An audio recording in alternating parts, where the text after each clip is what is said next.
Hi YouTube, welcome back to my channel. I hope you're having a wonderful bank holiday, or you have had a wonderful bank holiday weekend if you're in the UK. It's our last public holiday for Americans, bank holiday we call them over here, because it used to be a weekday when the banks weren't open. They're open at very odd hours, if you can find one now anyway, and we all have to bank online, but we still call public holidays bank holidays. And this August bank holiday is the last one we get now before Christmas and Boxing Day. 26th of December is the next one. So slightly depressing, and autumn is definitely on the way. I'm still on holiday for a few days more, and I thought I would just talk about some odds and ends today.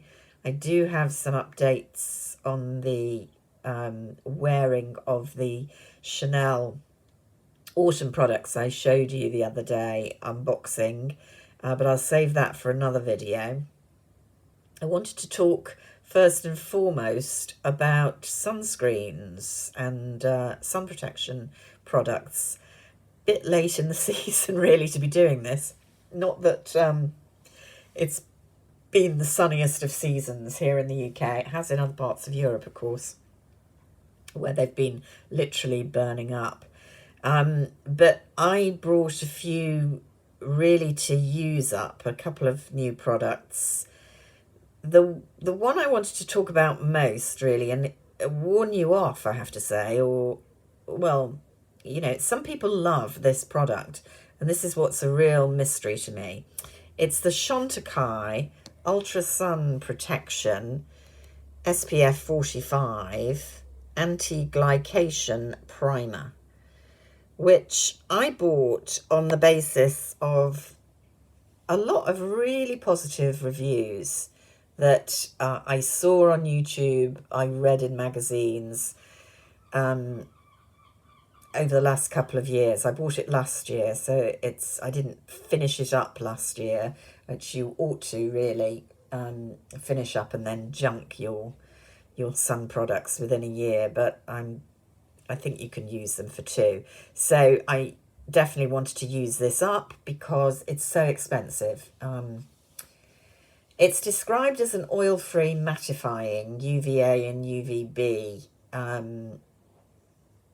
protection primer, and it's supposed to not only be a sunscreen but also skincare and, as I say, a primer. So you know, multitasking product, which, you know, we're all looking for, aren't we? And I'm just mystified that it gets the positive reviews, because I don't think it's very successful at any of the things it sets out to do. I mean, I can't argue that it's offering UVA and UVB protection, but it certainly doesn't feel like good skincare. In fact, since I've been trying to use it every day, I've broken out around my hairline, which is very unusual for me. It may not be this, although this is the only kind of addition to the arsenal that I've been wearing on holiday that I haven't worn at other times. And the greasiness of this product makes me suspect it. I'm just gobsmacked, as we say, that this is oil-free. Again, I can't argue that it isn't, because, I mean, they couldn't get away with it if there are any products that count as oil. I do note it has glycerin in the ingredients. I'm no chemist. But I can say what it feels like, and what it feels like is extremely greasy on the skin and definitely not mattifying. You're supposed to shake it when you apply it. It's plainly got a couple of kind of balls in the tube, and if you don't shake it up well, it comes out entirely transparent and just looks like oil. It comes out when you do shake it like this. You can see a very, very fluid, you know, more like water, coloured water, liquid rather than cream or lotion, which just stays on the skin. I think you can see there. It doesn't give any blurring effect. It doesn't fill in your pores. It's murder to put your makeup on afterwards because it literally doesn't dry down for several hours, and I can still feel the greasiness of it around the kind of edges of my face kind of 6 hours afterwards. So it's murder to put anything else on top. And it certainly doesn't do anything for the look of my skin when I put it on. It's not even nice shiny, if you know what I mean. It is fragranced, quite heavily fragranced, which doesn't bother me so much, but would bother some people. There's absolutely no colour. It's just super shiny. I wondered if I was using it incorrectly, because I just can't understand how people talk about it being mattifying when it just feels so greasy. But I've double checked what I've always been told by dermatologists. You know, basically with the sunscreen, you should be using approximately 2 milligrams of sunscreen per square centimetre of skin. And in practice, that's the equivalent of a kind of quarter size of a teaspoon on an area like your face, which is quite a sizable blob, considerably more than I put on my hand then. And looking at some of the YouTubers who rave about this product, they are putting on a good deal less. And that is not how you are supposed to wear sunscreen if it's going to do its job. So I wonder if that's part of the issue. But, you know, to me, there are a lot more issues beyond that. I can't think of anything good to say about this product. It's expensive. It doesn't work as a primer. For me, it works as the opposite of skincare. It doesn't make my skin look any better. And, I'm just not confident about its doing the job that it's supposed to. If you're in the market for an expensive sunscreen, and there's no reason why you should be, because there are perfectly good ones that are cheap out there, I do still recommend the Sublimage one. This is the exact opposite of the Chantecaille. In other words, although it's not touted as a primer, it certainly doesn't kind of stop you wearing makeup on top. It goes on the skin. You can feel there's a bit of a barrier there, but it's not, skid mark central. I should say it's SPF 50 as well, which is better than the Chantecaille 45.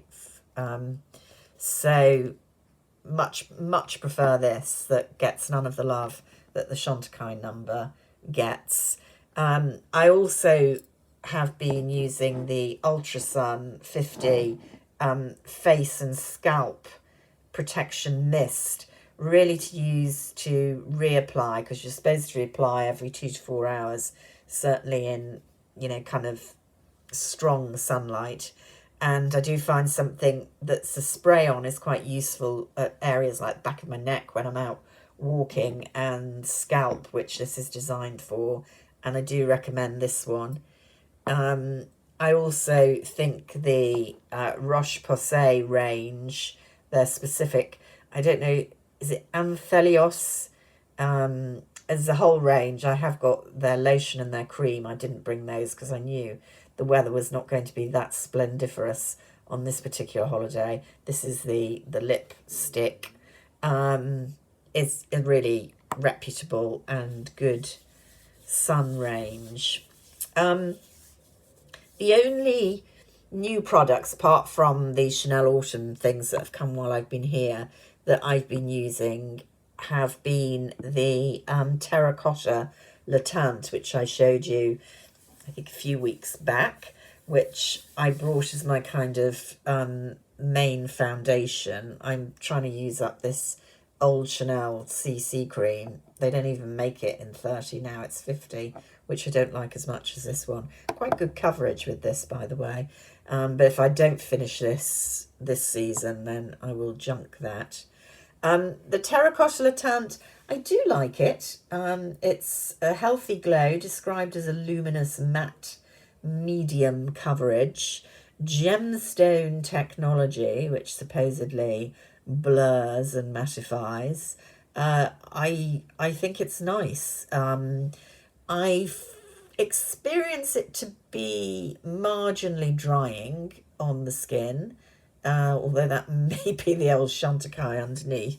I don't think it is, because I haven't worn the Chantecaille every day. But it looks nice, it's buildable, it definitely is, I'd say light to medium coverage, but I haven't been exactly caking it on. I think you could build it up a bit more. I got mine in ON, which is, was that 0N, probably the lightest shade actually if it's 0, neutral, because I had heard that the cool tone, I bought it online, by the way, the cool tones, they do warm, neutral and cool, which is good. The cool tones, which I would normally go to, were coming out very pinky, I'd read, and the neutral works really well for me. So I would just caution, if you're kind of undecided between neutral and cool, then maybe the neutral is the safest option if you can't go in and try it. But it's a good match for me. I like it. Would I get it again? I think I still prefer Chanel Les Beige, their main foundation, or even their numero un. The two of those, I think, are very, very similar. I can't tell the difference between them. They both give a bit more luminosity than this one, which, to be fair, it's not supposed to be super luminous.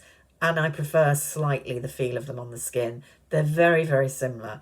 So, you know, it's what you prefer. I also got the Terracotta Luminizer, which somebody, I think more than one person, asked me how I was finding this on my other social media. I have been using it fairly regularly. It's not super highlighty. I got it in the lighter shade. There's a kind of brighter gold one. I got what's called Cool Ivory. And I think, as I said to somebody, you can definitely see it, but it's not, you know, kind of visible from outer space, which I kind of like in my highlighter. Well, I have been using this as a kind of over the whole face to luminize a bit powder, which I think you can do with those. And it's a nice product. One rave review, and I don't think I mentioned this when I bought it, and I'm always giving Charlotte Tilbury a hard time on here, but the Beautiful Skin Radiant Concealer is fabulous. Absolutely love it. It's quite thick, quite creamy, perfect in the under eye area because it's moisturizing enough not to sink into the little lines, lightens my darkness, as it were, there, but can use all over the face. I mean, I prefer a slightly darker colour in other parts of the face. Really, really nice liquid concealer. One of my favourites at the moment. Definitely worth the $1. I put on Instagram, and I suppose my question is here, how long do we keep our makeup for? I have some very old makeup, I have to say. Perennial favourites. Pink Sand from Tom Ford, looking a bit grubby. The old cream blusher that is still my all-time favourite cream blusher. It's like Orgasm, the famous NARS should be, but isn't really. I put too much on there, sorry.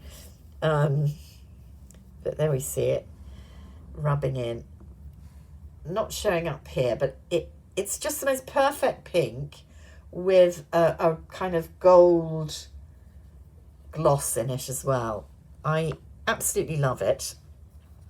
I looked online, and I think I must have bought this in 2015. So we're 8 years. It smells fine. You can see I've not even hit pan, and I do use it quite a lot. No scent, seems to be fine. But I'm sure people will tell me I should have got rid of it, particularly as I'm dipping my finger in it. I do normally wash my finger before I put it in, but so I am vaguely conscious of the bacteria. Slightly less bacteria sensitive is the bronzer Terra. Also around that time, I think I bought them together, maybe the following year. One of the few bronzers that I can actually use. I frankly could live without a bronzer, to be honest. But there we go. And then the eye palette that I brought with me in a desperate attempt to kind of use up some of the beautiful makeup I have that just isn't getting used. Anyone remember this fella? This is Chanel, back in the day, 2018. It is called Afresco. And it's still beautiful consistency. I like these kind of neutrals that I use a lot, but a bit of colour if you want to. I'm sure I'm supposed to have junked that by now, but I just can't bring myself to. I'm good about mascaras, but that's about it.